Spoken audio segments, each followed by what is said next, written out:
This is Pat Iyer, and I'm planning to talk with you today about how you can get more clients by locating expert witnesses. This is the topic of today's program, and it's one that affects many legal nurse consultants who get involved in providing experts or get a request to supply an expert and need some guidance in terms of where to start. My background is having experience doing this type of service for approximately 25 years. And in this presentation tonight, I'm going to scratch the surface of the topic, but at the end of it, I will give you an opportunity to learn how you can go deeper into the subject if you wish to have more information and my assistance in helping you with your business. The things that I'm going to cover in this program are to discuss how you can supply expert witnesses. This is a valuable service that attorneys need. And I'd like to remind you to be sure that you have a pen available so that you can take some notes, because you're going to want to jot down some ideas as I go through the program. I'll discuss with you different models of how to make this method of supplying expert witnesses profitable. And I will also discuss with you how you can identify the attributes of an excellent expert. There are a lot of people who want to do expert work, but not all of them are qualified to be experts. And we're going to cover a lot more in addition to these three topics. First of all, you can become involved in supplying an expert witness in a number of ways. This may be an add-on service that you provide in your business when you have done something else for the attorney, and it's a logical progression in terms of what you've been doing on a case. You might be asked to screen a case for merit. You could be asked either by a plaintiff attorney or a defense attorney to screen a case. A plaintiff attorney may become involved in a case before the defense is even aware that there is a concern. And the plaintiff attorneys use legal nurse consultants to look at cases to determine, of the ones that come into their practice, which are the ones that have the chance of being successful. They rely on legal nurse consultants to help them sort that out and get rid of the cases that are likely not going to be successful because there's weak or no damages, or there's no connection between the damages and what the providers did. You might also be asked pre-suit to be involved in a case, meaning that the risk manager alerts the insurance company, and the insurance company wants a legal nurse consultant to review the case to determine if they have reason to be concerned. You may also be involved if the defense attorney is asking you as a legal nurse consultant to look at a case to determine if the case has merit and should be settled early or should be carried through and vigorously defended. An attorney may also come to you as a medical person to provide a literature search on a specific aspect of a case. And in that process, you might be pulling articles either on an expert or on the topic, which you can then use to help educate the attorney. And further, at the end of either screening a case for merit or doing literature search, you might recommend to the attorney that particular experts be involved, such as a neurologist or a pediatrician. That's a natural outgrowth of those services. Another way that nurses get involved in providing services for attorneys that could lead to locating experts is by doing a medical summary of a case, and at the end of that summary, recommending to the attorney that particular types of experts be retained for the case. Or you might do a timeline of critical events associated with the care of the patient. There is a high demand for well-qualified experts. The issues that are facing medical malpractice attorneys is that this is a very high-stakes area. And I'm not going to limit my discussion tonight to purely medical malpractice, because you could be asked to provide experts for other types of cases, including product liability cases or personal injury or toxic tort cases. This is a high-stakes area of law where the attorneys know that experts can either make or break a case. The pool of qualified experts is affected by a number of things, including tort reform and the efforts by states to limit the amount of money that plaintiffs can be awarded either in a settlement or in a jury trial. And there are further pressures that are applied to expert witnesses to not review cases, particularly for plaintiffs. I have heard of situations where physicians, in particular, have been told by their insurance carrier that if they review a case for a plaintiff, it will mean that the physician's own insurance premium is going to go up.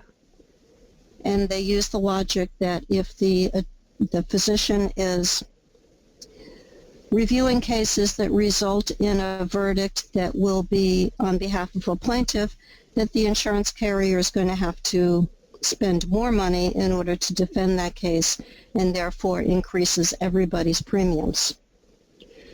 Secondly, I have heard of physicians who have been pressured by their professional associations to not review cases on behalf of plaintiffs, and they have published physicians' testimony and have analyzed cases that physicians have been involved in reviewing on behalf of a plaintiff.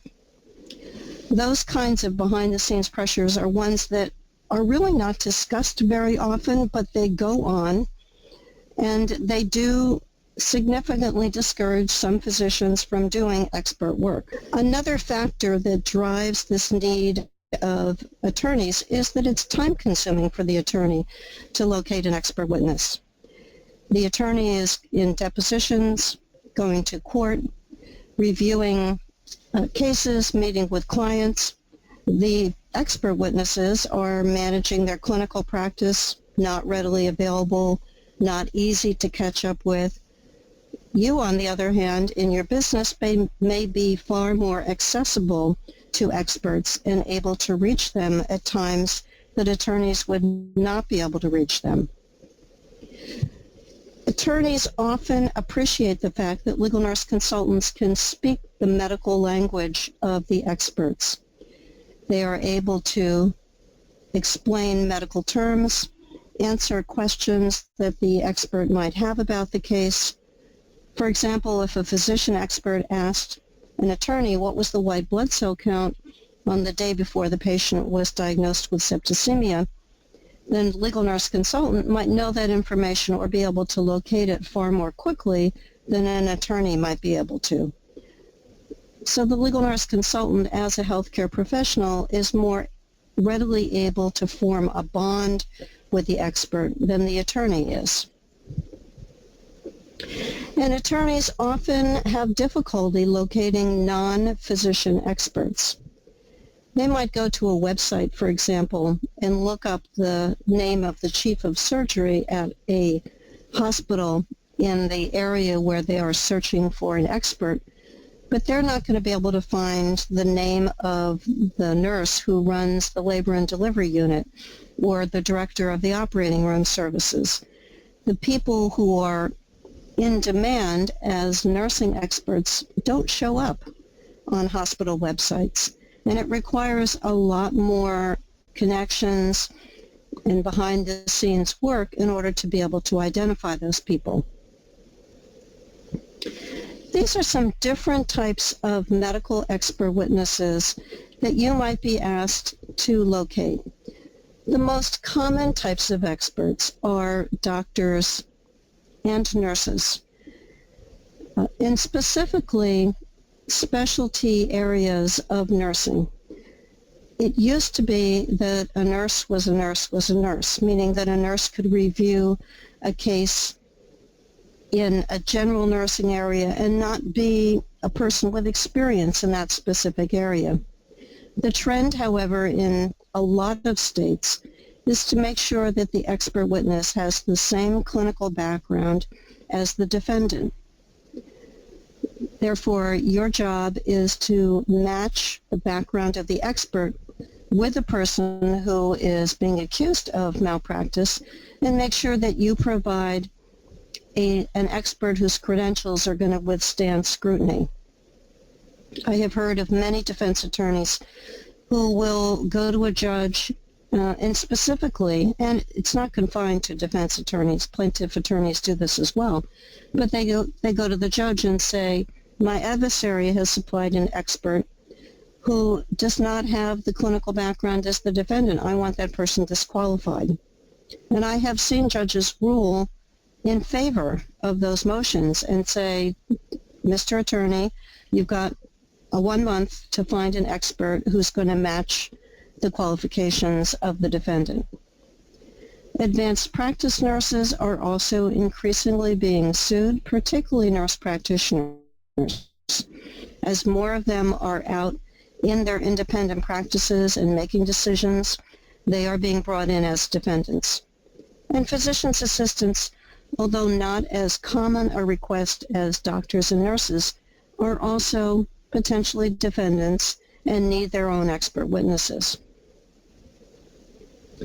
But there are many other types of experts that you might be asked to locate. And I've put together a partial list of different types of people who might become involved in litigation. These are not commonly defendants. They are uncommonly defendants, but they might be brought in for investigation, such as a data forensics expert, or to identify the damages associated with a particular case. There are many different types of administrators, particularly nursing home, assisted living, and group home administrators. You might be involved in helping an attorney with a case involving some individuals who were in a group home and one of them got injured in a fall or in a burn or escaping from the facility undetected and getting hit by a car. There's any number of ways that these additional types of experts might be needed. I've seen several cases involving phlebotomists who have ended up injuring the nerve when doing a blood withdrawal, and there needs to be experts who have a phlebotomy background who can look at what occurred. And then finally, a third batch of different types of experts. Occasionally, social workers are defendants, ultrasound technicians if they are not appropriately performing the ultrasound, and a vocational expert might be needed to look at the employability and the damages associated with the case. I recommend that you have a fee agreement that is specifically designed to provide an explanation of your services for this type of a case. The fee agreement protects you and it protects the attorney. It gives you an opportunity to define your terms to make sure that you are really clear right from the beginning of what your charges are, what are special conditions, what are the things that you insist upon. For example, I recommend that you insist on getting payment in advance for doing the search. You are not working on a contingent basis, meaning if you provide the expert and if the attorney is happy with the expert, then you got paid. This is to your disadvantage because, first of all, you're doing the work, you're putting in your time, using your connections to find that expert. And secondly, if you make your payment contingent upon the attorney being happy with the expert, the attorney might say, oh no, I don't like this person, get me 2 more, get me 3 more. Or might, in the worst case scenario, tell you that he's not happy with that expert and then go ahead and retain the expert and cut you out of your fee. Unethical, dishonest. If your fee agreement is set up that you get payment before you start working on the case, then you're covered and you're protected from that situation occurring. It also prevents misunderstandings with the attorney believing, for example, well, if I don't like this expert, then she'll give me 3 more at no additional charge. Your fee agreement can specify how many experts you will supply and what happens if the attorney needs a different expert or is unhappy with the first expert. It's always a good idea to try to clarify the attorney's expectations before you do the search so that you can minimize the chance of the attorney coming back and saying, well, you know, I wouldn't accept anybody who wasn't associated with an academic facility. Well, I didn't know that that was your requirement. If I'd known that, I would have been looking at big name universities instead of community hospitals, for example. And finally, you need a fee agreement because you are working with lawyers. They are very good at dealing with different types of agreements. This is their business. They are trained to dissect agreements. And if you don't have an agreement that is sound, you could be vulnerable for challenges. So I'd like to ask you, would you like to make $12,000? This is a goal that we're going to talk about today, and I'm going to show you different models of how you can make $12,000. First of all, you could do medical summaries, and I'm using some numbers that make the math easy. If you charged $100 an hour and you spent 10 hours on the case, you would need to do 12 cases in order to make $12,000. I personally do not recommend that you charge less than $100 per hour in reviewing cases and doing medical summaries. And I say this because there's a very dangerous pattern of undercutting your competition. It makes you look like you don't know what you're doing. It makes you potentially get a lot of work from attorneys who don't value your services because you're not putting a good value on them. And when you try to raise your rates to what is an appropriate market level, you find out that your clients won't pay a higher rate. And you don't have enough money to pay your bills and to take care of your overhead.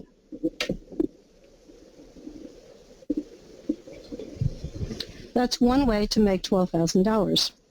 Another way is to be an expert witness and charge $200 an hour. Now, I know that some of the people who are on the call are not expert witnesses, and therefore this is not an option for you.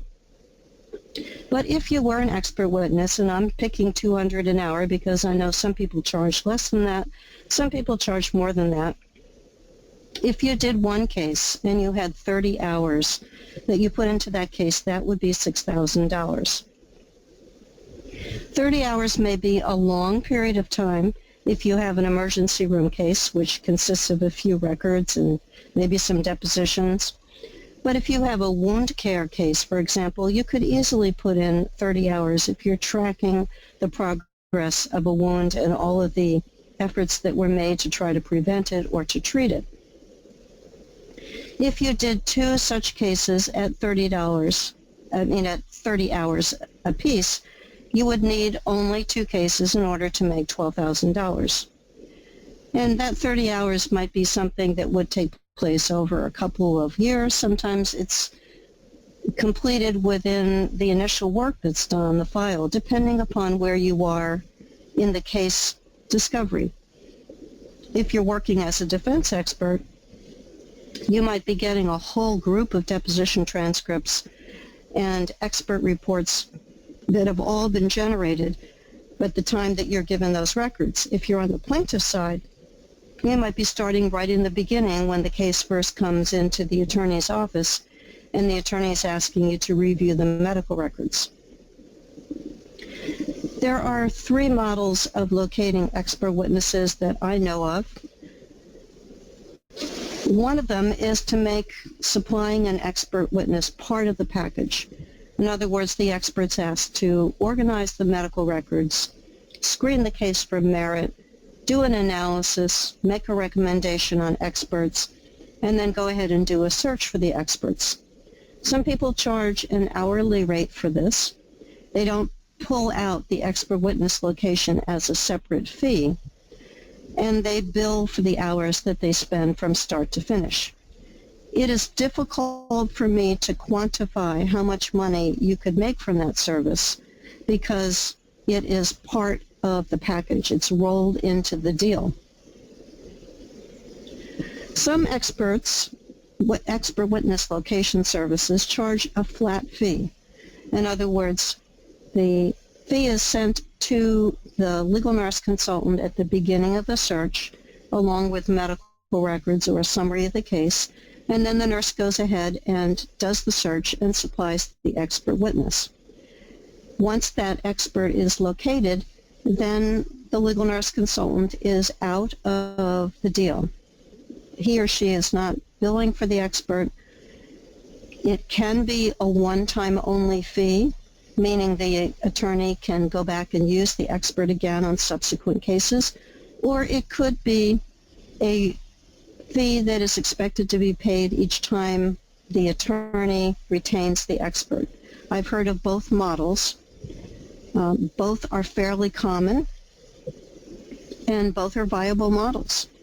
And the third method is to bill for the expert, meaning that the expert witness location company sends out the invoices on behalf of the expert, pays the expert less than the hourly rate that is being billed to the attorney, and keeps the difference to cover the overhead of the legal nurse consulting firm.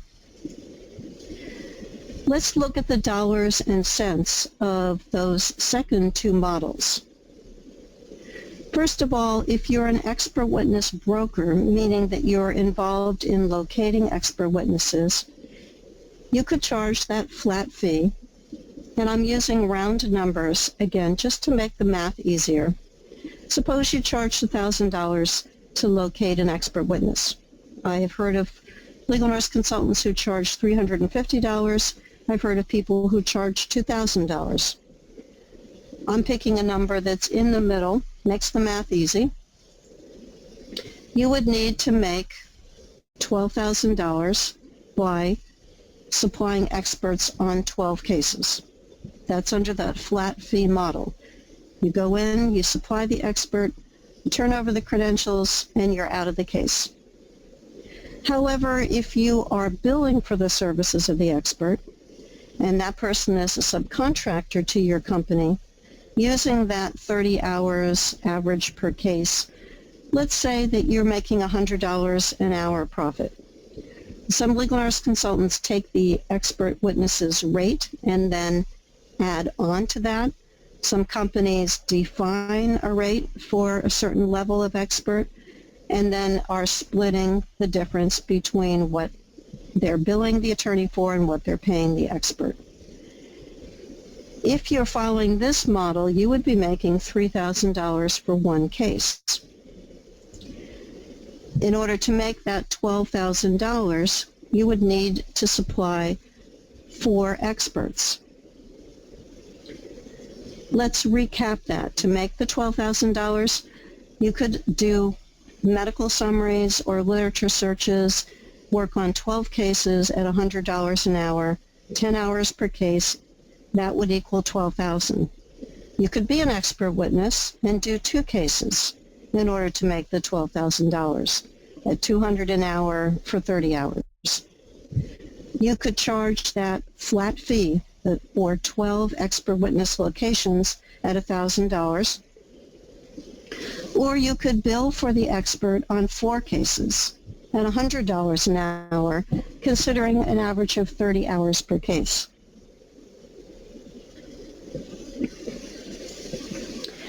Suppose you had 10 experts that you were billing for. Let's look at the math and how that plays out. You give 3 cases per year per expert to 10 experts. That equals 30 cases. 3 cases a year, 10 experts.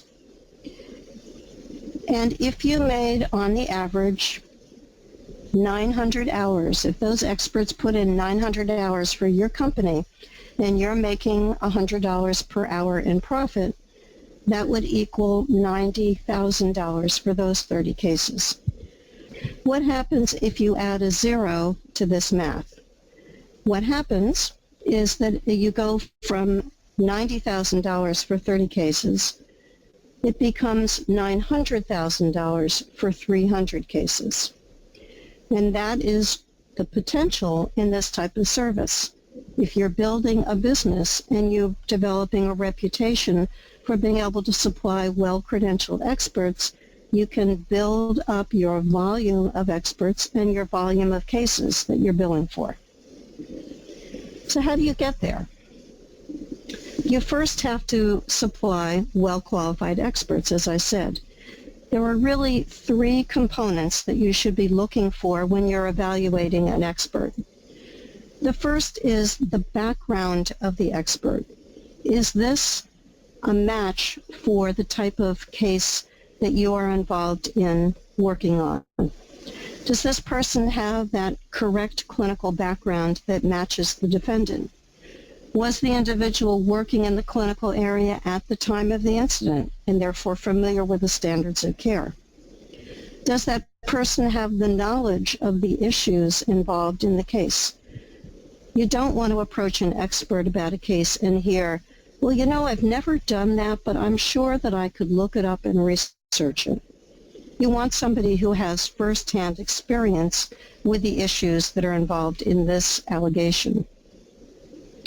Ideally, somebody with advanced education, although I have seen, for example, nurses who have diploma backgrounds who are quite credible as expert witnesses with a lot of clinical background. I've seen people with PhDs who are nurses involved in cases. I do see on the physician end that the most credible experts are board certified, and having a clinical certification as a nurse is certainly very desirable as well.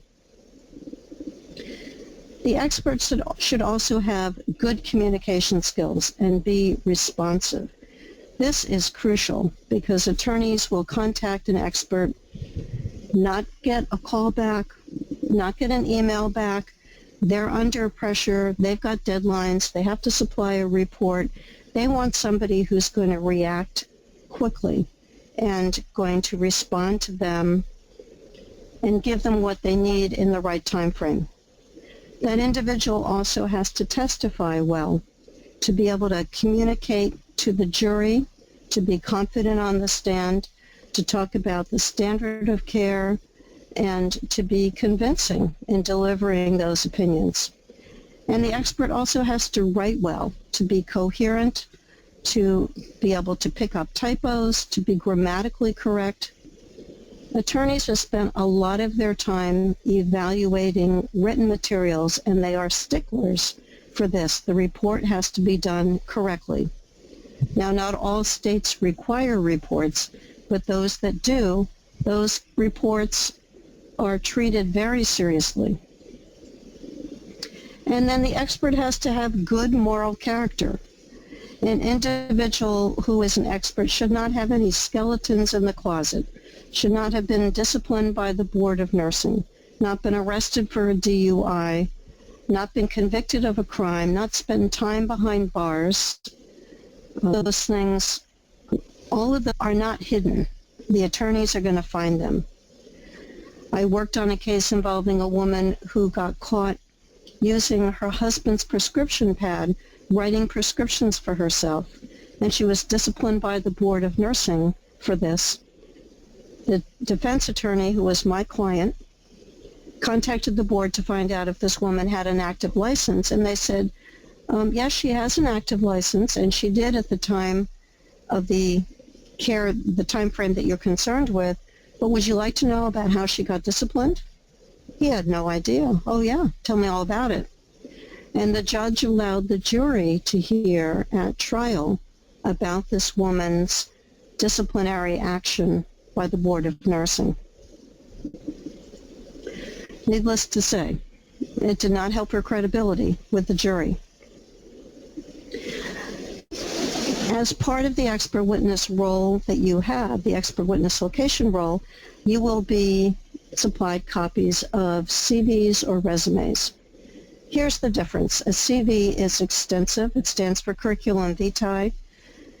It can be several pages long. It typically focuses on things like grants, publications, lists of every job, all the education that the person has had, It is a much more extensive document than a resume. A resume is typically 1 or 2 pages. It's what nurses are taught to create when they're looking for a job after graduation or subsequently. It may have things like just brief listings of responsibilities for jobs. If an expert witness is interested in demonstrating credibility, then a longer document is much preferable. A curriculum vitae is a much more appropriate document for that person. This is what to look for when you get a copy of a resume or a curriculum vitae. And one of them is stuffing, which means putting in needless, extraneous details. The expert does not need to explain everything that he or she has done. Sometimes there's fluff in there as well, such as statements like, I'm an effective communicator, or I'm detail-oriented, or I'm a team player. These are overused expressions. Look for uncommon abbreviations. I have seen abbreviations in resumes or CVs that I couldn't figure out, and I've read probably 3,000 resumes or curriculum vitaes over the years. I'm pretty comfortable with the vast majority of healthcare abbreviations, but I see some that I can't figure out. And if I can't figure them out, the attorney can't figure them out. It's perfectly fine to spell out an abbreviation in such a document and then put in parentheses the letters that are associated with that abbreviation, but it's really important that that expert present the document with the assumption that the person who reads it is not necessarily going to be familiar with those abbreviations and therefore needs to give them meaning. I have seen people who have been less than forthright about degrees in progress, meaning they may be doctoral candidates or master's degrees candidates, but they write their resume in such a way that implies that they already have the degree. So that's important to check on, to look at that carefully to make sure that the person is accurately representing their educational background. And then also be concerned about gaps in employment. Sometimes people are out of the workforce because of childbearing responsibilities. Sometimes they are out for other reasons. And when you see such a gap, it's important that you ask and determine why there is a period of time in which the person wasn't working. Also be aware of the downwardly mobile individual. This is a resume of a person who spent 2 years as a director of nursing and then took a job as a staff nurse. That would raise questions as to why there was a step down.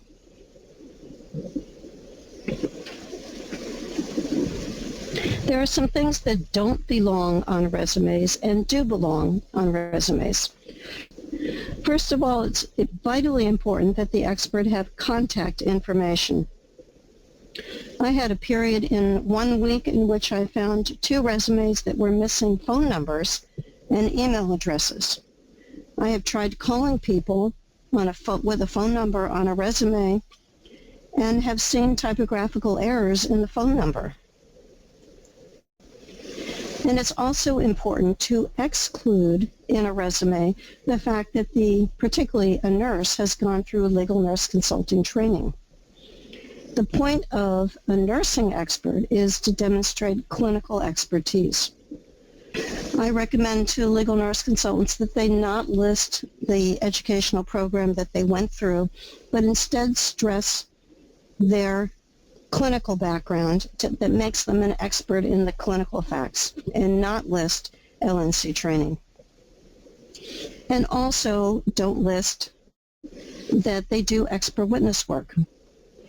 A physician, in my experience, would never list that he was an expert witness or she was an expert witness. For some reason, legal nurse consultants think that it gives them more credibility. Not every legal nurse consultant, but the ones that have it on their resumes. it makes that person look like a hired gun or a professional expert, and that's what we want to avoid. Also, things to exclude are career objectives. It's not necessary to list if that person is interested in working in a full-time position in labor and delivery, for example. The purpose is to demonstrate clinical expertise and not a job-focused objective. I also recommend not having pictures on a resume. If you saw this picture on a resume of this attractive female, you would wonder what she's selling, what she's looking for. The pictures also don't typically come through well. There's not good resolution. They're blurry. They're hard to see. It's also not necessary to include personal information such as hobbies, the names and ages of children, the date that the expert got married, was born, extracurricular activities. These could backfire. I also stress to experts, don't put your social security number on your resume. I had a conversation with a neurosurgeon on this point because he had his social security number and his date of birth and his marriage date, and with that information on a resume that passes around in the course of a case, it puts too much personal information available. He did contact me and thank me after we had this conversation because he had never thought of this, and he changed his information to remove the Social Security number in particular. Also, look for errors. You might not have the opportunity to compare two versions of a resume, but I did one time when I was trying to hire an administrative assistant. I got a resume from a woman, decided that she lived too far away from my job and I wasn't interested in interviewing her. But I remembered her resume because it had a very unusual font and it was in all bold and it was hard to read. She applied for the job again 2 years later, and I compared the first resume with the new resume, and I saw that she had changed dates. In the first resume, she said she worked somewhere from 1994 to 1998. In the second resume, she said she worked at that same place from 1995 to 1999. Sometimes you will see overlapping with an individual who says that she started one job and then was continuing to work at a prior job. I've caught a couple of people in this, meaning I said, well, were you working at both jobs at the same time? Well, no. I said, but, it says you were leaving one job in 2005, but you started the other job in 2004. And they've been very embarrassed because they haven't proofread their resume. That gives you a clue as to how detail-oriented that person's going to be. Some people outright lie on their resume, claim information that's totally inaccurate. You have probably heard of stories, although rare, of people who have claimed to have degrees that they didn't have, worked at places where they had never walked through the door. Those kinds of things may be harder to detect, but can really damage a person's credibility. Another thing to watch for is inappropriate email addresses such as Katie's Mom or Hot to Trot or Dog Lover. It's much better to just set up a free Gmail account instead of using Katie's Mom at hotmail.com, for example. And expert witnesses should never have a list of cases on their document or names of clients. The list of cases or clients makes it very easy for opposing counsel to contact those attorneys and ask for copies of depositions or copies of reports. There's no need to make it easier for the opposing counsel to do research on the expert. Also, pay attention to typos. Look specifically for a resume that has not been proofread, because, as I said, in terms of the errors, that makes you wonder whether the person has the detail-oriented skills to be able to analyze a case and plow through lots of medical records to get to the key details. This is the dilemma. You know that attorneys need well-qualified experts, and you know that experts can make or break a case. I've talked about that earlier. An attorney asks you, can you find an expert witness for me? And you say yes. And then you wonder, can I do this? Where do I find the expert? How do I charge for this? We'll share with you how I got involved in this aspect of legal nurse consulting. It all began with a phone call that changed my life. I started reviewing cases in 1987 as a medical surgical expert, and then one day in 1989 I got a phone call from an attorney who said, I'd like you to review an emergency department case for me.